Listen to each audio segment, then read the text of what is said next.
近期，黎巴嫩和以色列之间的冲突再一次升级，以色列发动了名为"北方之剑"的军事行动，旨在使黎巴嫩南部实现非军事化。然而，这一行动引发了真主党的强烈反击，双方互射导弹，造成重大伤亡和大量居民流离失所。联合国在黎巴嫩南部部署的维和部队虽然存在多年，但无力干预真主党与以色列的冲突，这使得局势进一步恶化，引发了国际社会的广泛关注。这一场冲突不仅给黎巴嫩和以色列两国人民带来了巨大的痛苦和损失，也严重地影响了整个中东地区的稳定发展。大量居民流离失所，家园被毁，经济受到重创。同时，冲突还加剧了地区内部的政治和宗教矛盾，使得中东地区的和平进程更加艰难。Whoever is not putting sanctions on Israel are supporting Israel. The damage is beyond understanding. Stop this killing machine.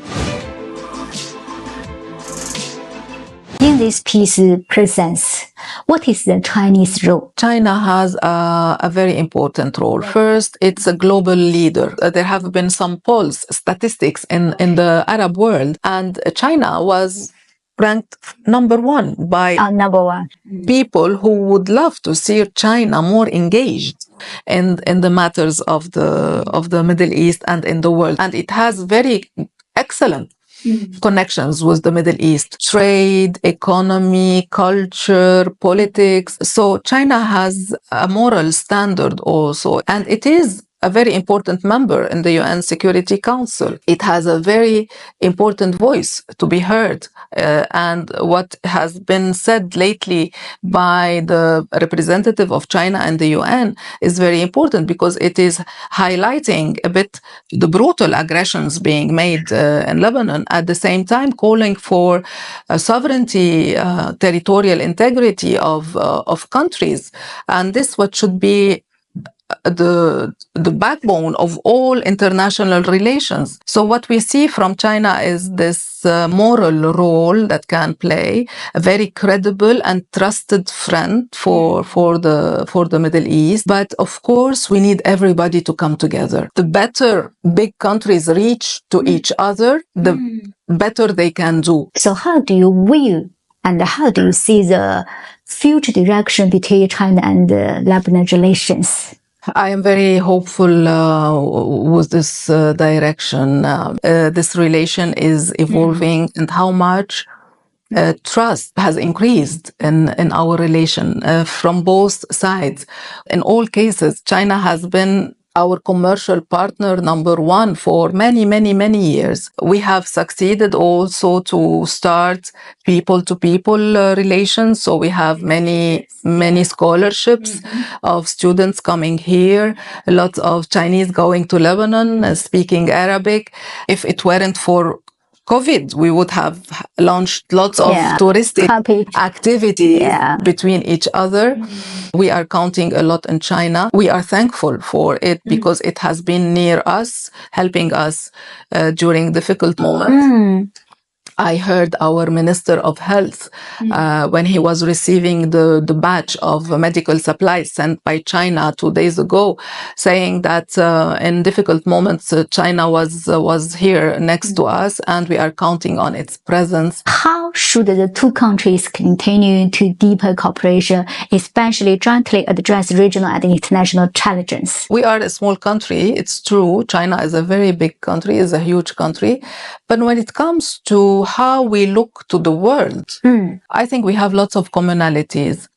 First, we want it to be more harmonious. We don't want to see wars. We don't want to see aggressions. We want to see respect, trust, respect of borders, respect of human rights, of values. This we share with our Chinese friends. And this is where we can work together. I mean, taking into consideration that we have experienced many wars, and China has experienced also many wars. We share this bad experience, let's say, but from it we learned a lot. Hopefully we can add more countries to this beautiful vision, because the more countries you add, the more peace you can have in the world. Will the escalation of Israel's strikes against Lebanon and the assassination of the leaders of Hezbollah, so if will affect Lebanon government and Lebanon people resolve to confront Israel?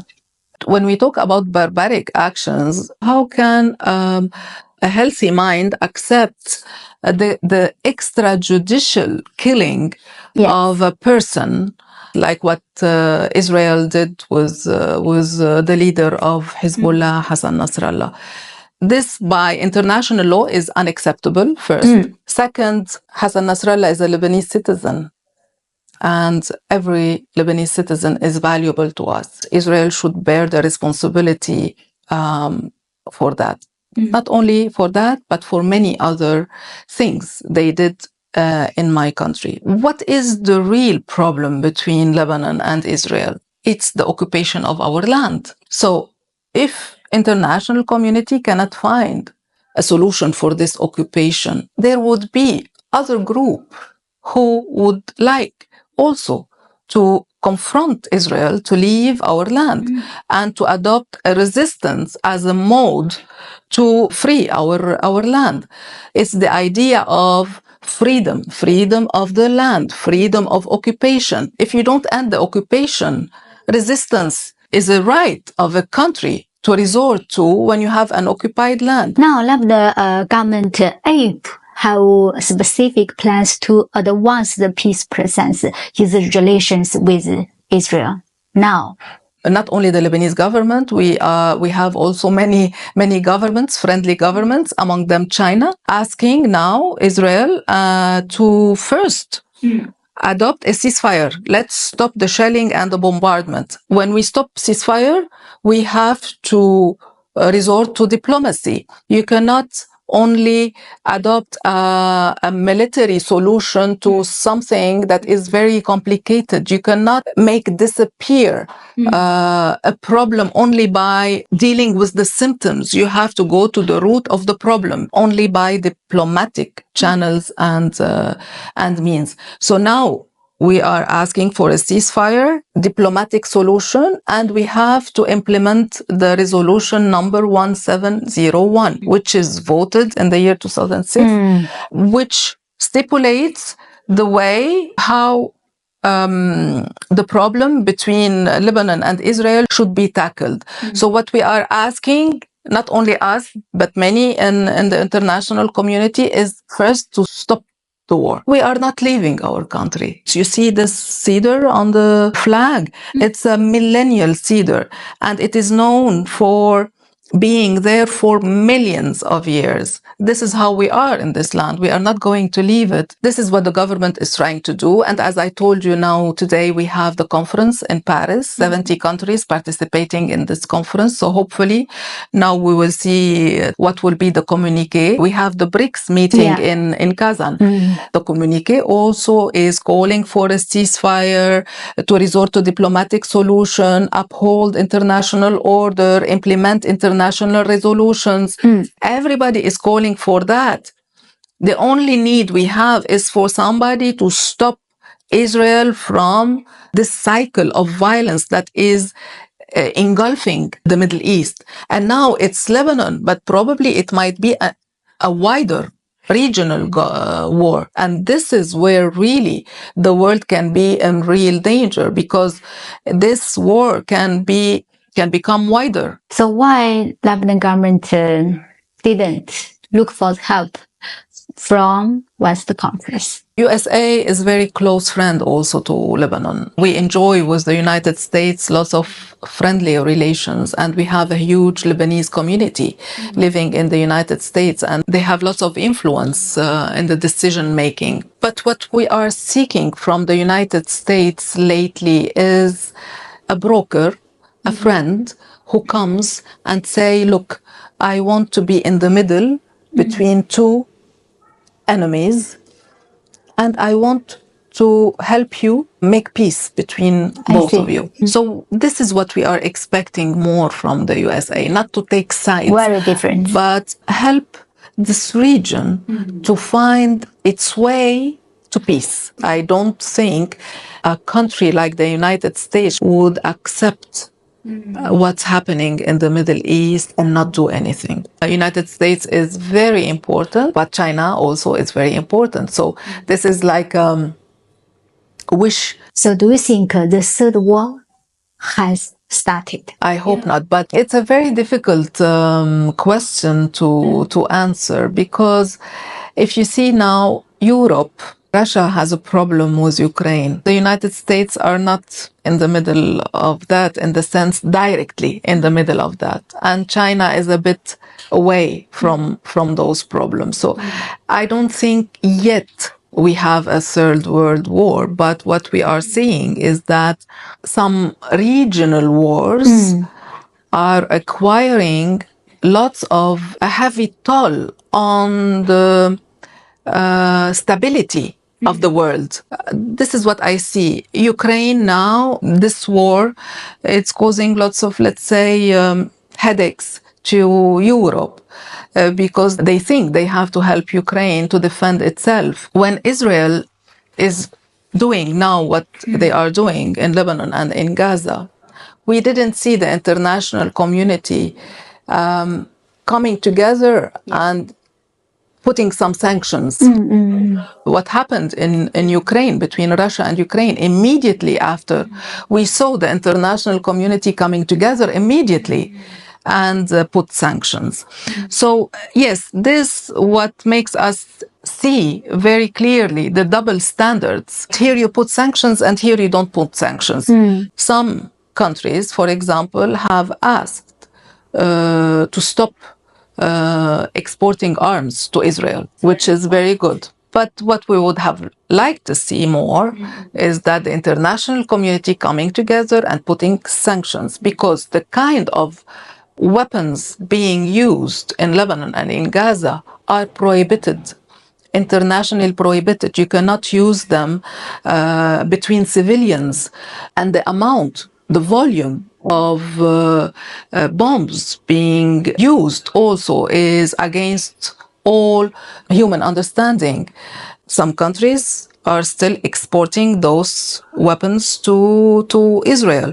So this is where we see that Israel is being not held accountable for what it is doing, and hopefully one day we will bring it accountable, as much as they did Israel after the Second World War. They brought accountable whoever did harm to them. And one day we will bring it accountable for all the harm it is doing to Lebanon and to other parts of the Middle East. You think who supports Israel? Whoever is not putting sanctions on Israel are supporting Israel. Some are willing but cannot.